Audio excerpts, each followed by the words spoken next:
Today I have an interesting video for you. I had a friend from college asked to see my bookshelves. So I thought I would do a little mini room tour, but then go a little bit in depth on some of my favorite shelves. Because, oh boy, this is a show. This was a put together. Everything is in its place, even though it doesn't look like it.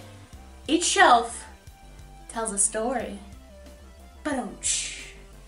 Wasn't that funny and cute? No? Okay. Bye!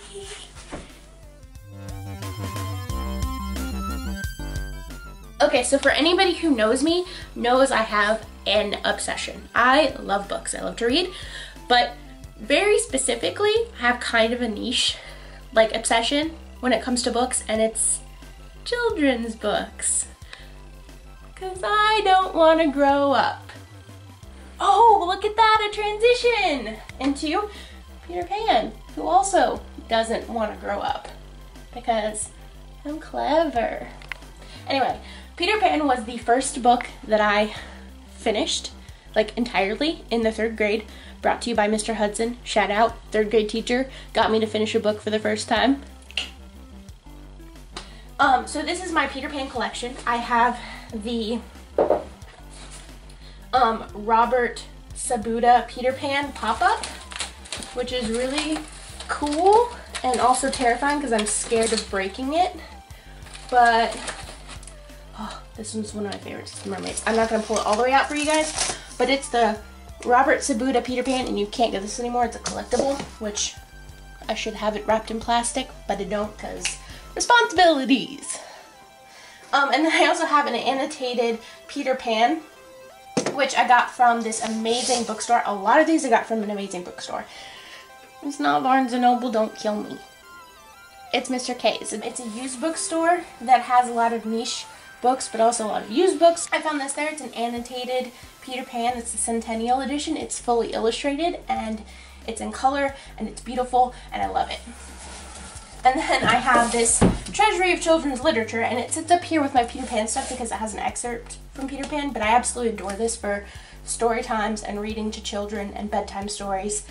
And fun fact, I love a good bedtime story. So there's my Peter Pans. I have a number of different versions. I also have Peter Pan and the Starcatchers, which is a phenomenal series. Of the Peter Pan inspired stories, Peter Pan and the Starcatchers series is one of my absolute favorites. In fact, I think it's the absolute favorite I have.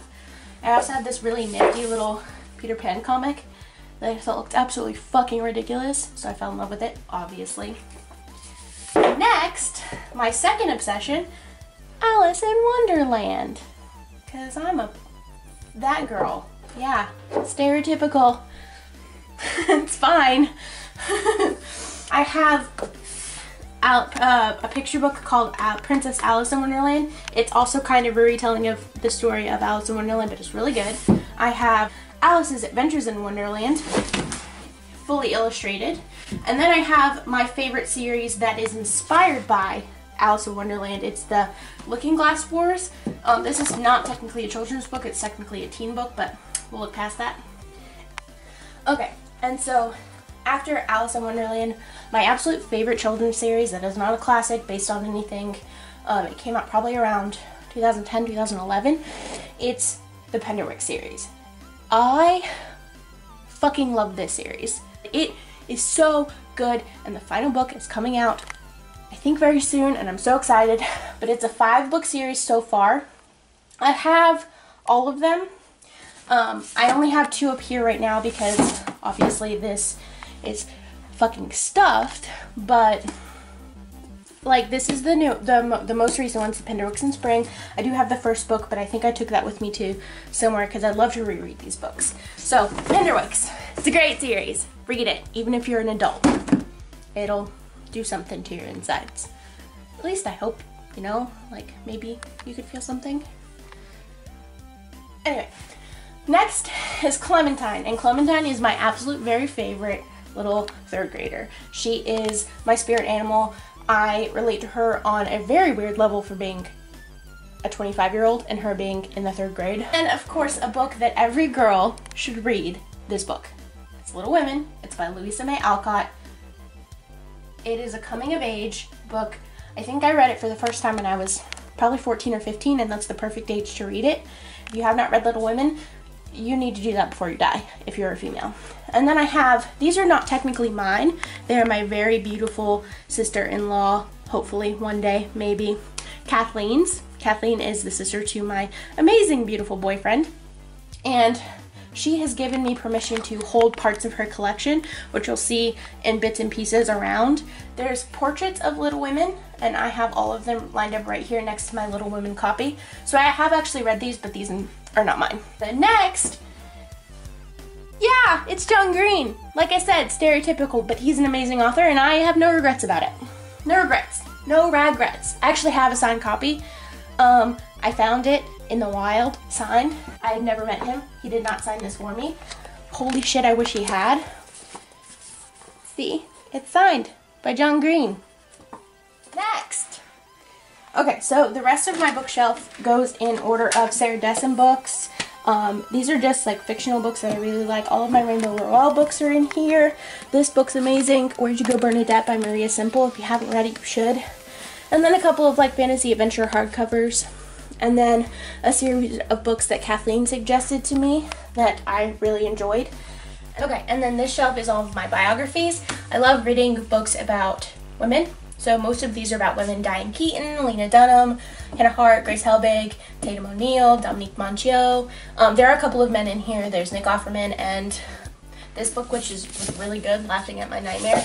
But these are all my biographies. I love reading biographies. I love reading about people because mostly I think they're funny and interesting, but there you have it. And then at the end, I just have a bunch of notebooks and journals that I never filled because I never finish anything. Okay, and then this shelf starts my, I guess, romantic fantasy books.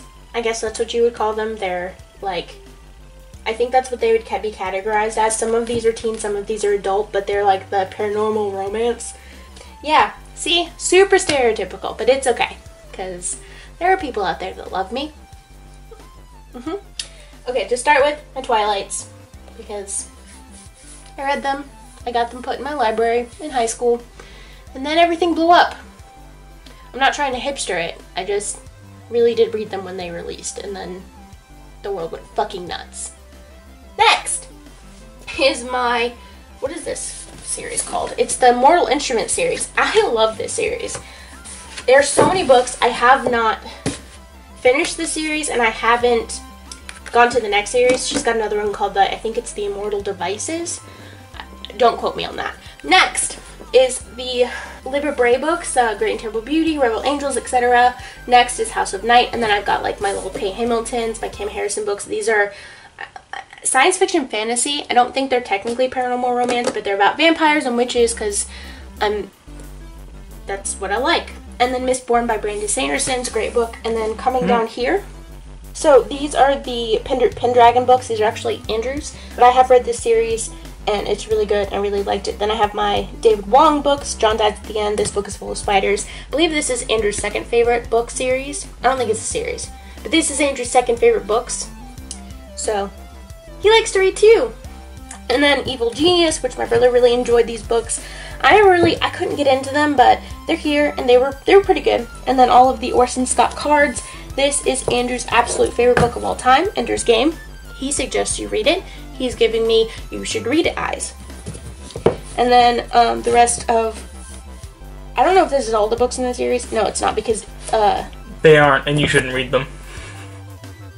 Read them. No, well, just read the first one. Read Ender's Game and then stop. Yeah, read Ender's Game, stop. Orson Scott Card's actually a crazy person. You heard it from the horse's mouth, folks.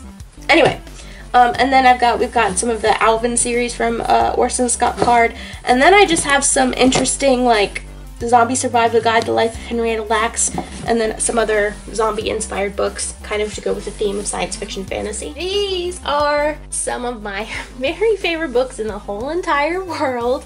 Most of them are not mine. Like I said, Andrew, me, my brother, I am the book hoarder, so I collectively keep them. These are all the Harry Potters and similar vein books. So all of the Harry Potters in order, and all of the copies that we have, so because you can see we have doubles of like the fourth book, and some of these are mine, some of these are Kathleen's, some of these are Andrew's. This set right here is Jacob's. I got it for him for Christmas and then didn't actually let him read them, so that's fun. And then The next set of books is the Last Olympian series, which if you read Harry Potter, you should read The Last Olympians because it was pretty good. And then, of course, the Inheritance series, which I also absolutely adored. And then Little House on the Prairie, you know, because those things go together. But this is actually Kathleen's collection. I did read these when I was growing up, and I adored them. But this is Kathleen's collection of books. I no longer have mine, unfortunately. So, yeah, so that's this section, and we kind of keep it closed off to keep it nice and protected and safe. But that's what's inside of this. And these are jars that I hand painted, and this is my wand. You guys want to see my wand? That's what it looks like. It's the Narcissa Malfoy wand, and when I bought it, I thought it looked cool. My mom told me that I was going to be a dominatrix when I grew up. So, fun fact about me. There you go. These are all of my mass market paperbacks. My Anna Green Gables series, which I absolutely adore and would love more of, but they don't really make more than the mass market. And then like Princess Diaries, Dune, Terry Pratchett books, Sophie's World. Like, I just have a bunch of books that are paperback. I don't have a lot of shelving, so I had to store them like this, but there's more. This is kind of where the mishmash goes. If I don't really know where to put a book, it's paperback, it's gonna go here. And then this is a book that was lent to me by somebody, so I like to keep those kinds of books away from my hardcovers because they'll just get eaten by my collection. Next, and then to start, this is my Alana series and Anything Tamora Pierce. I loved the Alana series. It was one of the first fantasy adventure books that I ever read. Really got me into the fantasy adventure genre when I was probably in about middle school. I do have Trickster's Choice also, but it's not here because I was reading it. And then I have the Pelennor series, which is a really great series if you haven't read it and you're into fantasy, female character fantasy. It's a really good one. Vampire Diaries, just like a random book, and then some more vampire books, and then some other fantasy adventure novels that I haven't got to read yet but want to read. I kind of put them here so I see them and know that I want to read them. And then this is just a little comic that my friend Phil made. To my bestest friend Jamie, you're a fan-freaking-tastic, Phil. That's so sweet. He works at Nickelodeon now. Name dropping. Yeah, Phil. You probably aren't watching this video, but I name dropped you. Yeah, these are the comic books that me and Andrew have collected. I think this is a mosh posh of mine, Andrew's, maybe some of Andrew's friends. That entire stack of comics right there belongs to our friend Corey, who just kind of left them here and then never came and got them. Now they're in my collection. Yay! We just like have not just superhero comics, but also like Calvin and Hobbes. There's the Cracked textbook, the Vault, there's Foxtrot, so lots of really fun stuff here. These are just like books that I didn't really have a place for, but a hardcover and don't really fit anywhere else. So there's that, like The Adventure of Hubert Cabret, Steve Jobs, a random World of Warcraft book, Getting Off, which was a fucking weird book. Good, but fucking weird. And like, just like a mishmash. There's some like teen fantasy up there. You're good. More comic books and other things of that nature. So there's some comic books here. There's a bunch of like Star Wars books that we found them at, somebody got them for us. Deborah? Yeah, somebody got them for us. I'm not entirely sure. I don't really remember. Not a big deal. But then I have like, oh my god, I have to show you guys these. These are art books from Japan that friend Phil, that I just name dropped, brought back for me. And they're Hayao Miyazaki. He got them from the Miyazaki store. So this is Howl's Moving Castle, and this is Princess Mononoke. And they are beautiful and amazing, and I will forever love him for these. My two plushies. This is Maka, and this is Soul from Soul Eater. So if you haven't watched or read Soul Eater, I suggest it. And Scott Pilgrim's, and then we have more, I guess, mangas or manga-like books back here. A bunch of really fun, cool stuff back there. And then on this side is just like a random mishmash of historical things, like biographies, informational texts, two random Orson Scott Card books that wouldn't fit over there. This is where I store my children's books. I have a bunch of them. This is also one of my favorite shelves. It starts with like picture books, and every Christmas, me and Andrew get a Christmas picture book and we read it on Christmas Eve. It's our tradition. So I've got a couple of our Christmas picture books here and some from Thanksgiving, Pippi Longstockings, nursery rhymes, and then the Royal Diaries. These are not mine. These are Kathleen's. I would like to pretend they're mine, but I don't want to lie to you. They're not mine. This one is Dear America. Do you guys ever read those books? No, just me. Okay, cool. And then some of my favorite children's books. Savvy, Counting by Sevens, Rez the Undead Redhead. Like, these are some of my favorite children's books. This is Amber Brown. If you have not read Amber Brown, I don't know where you've been. Like, what are you doing? Did you not go through 2nd grade? Everybody went through 2nd grade. Amber Brown is a big part of 2nd grade. Anyway, and then I keep my perfumes here because my desk is actually right next to, my chair sits right next to this space, so it's easier for me to grab. And then I just have like little bits and pieces of things that I don't really know what to do with. I got this for Christmas for my brother. This came with something, it's like a John Green sticker.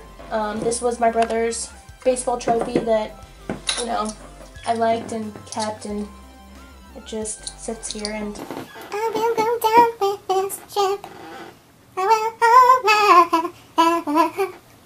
And then this is just a huge mishmash mosh posh of books that I've collected. Andrew's collected. All the Del Toro quests and Goosebumps are from his childhood, so I wanted to keep them, so I did. Because I'm a hoarder. I'm a book hoarder. I refuse to give them up. And then like just some classics like Secret Garden Behind the Attic Wall. Just a bunch of books that really have no huge sentimental value, at least not for me, because this is my beauty room. I still like and want to put on display and pull out from time to time to read, because I just do that. When I get depressed, that's what I do. I pull out an old comfort book and I read it. A bunch of books from Andrew's mom's childhood, which a lot of you don't know this, but Andrew's mom is no longer with us. She passed away quite a few years ago, and I love these. I wanted to keep them. I think it's great that because she was a school teacher, a lot of these are from her classroom, some of them are from her childhood, some of these are Kathleen's, so I put them on display down here, not to hide them away or anything, but mostly because this is where they fit. But there's a lot of really great classics in here. There's a bunch of Dr. Seuss, there's some Madeline, there's Peter Rabbit, Guess How Much I Love You. Like, it's just like a great mishmash of classics that I remember from my childhood and I loved, but also some that I've never heard of before, like the New Basic Readers that they used to read. So that's pretty cool. And yeah, that's my book collection. I will say though, I have this problem. I'll show you. Even though I have this great big collection, well, I wouldn't say it's like huge, but it's pretty big, I still do this. This is my corner of shame. I get new books all the time. I swap them out, I keep the ones I love and that are sentimental to me, and if I don't like it, it goes back. Alright guys, this is my book collection. So this was super fun to film. A little frustrating, but mostly super fun. If you liked this, like. If you hated it, subscribe. Anyway, if you have a book suggestion or a comment on one of the books, please leave it down below because I love new book suggestions. I actually want to start doing this video where I do a book versus book. So I have 2 firsts in the series that I downloaded onto my Nook. Yes, I do digital as well. I only keep collectible, not like collectible, but sentimental books. I read a lot of trash, so that's fine for those to be digital. But if I like really love a book, I want to put it on a shelf. So if you have any suggestions or if you like that idea, please let me know. Thanks for watching. Bye! Hey warrior princesses, welcome back to my channel. Today I'm doing a Kiora inspired makeup tutorial. Kiora is the merfolk planeswalker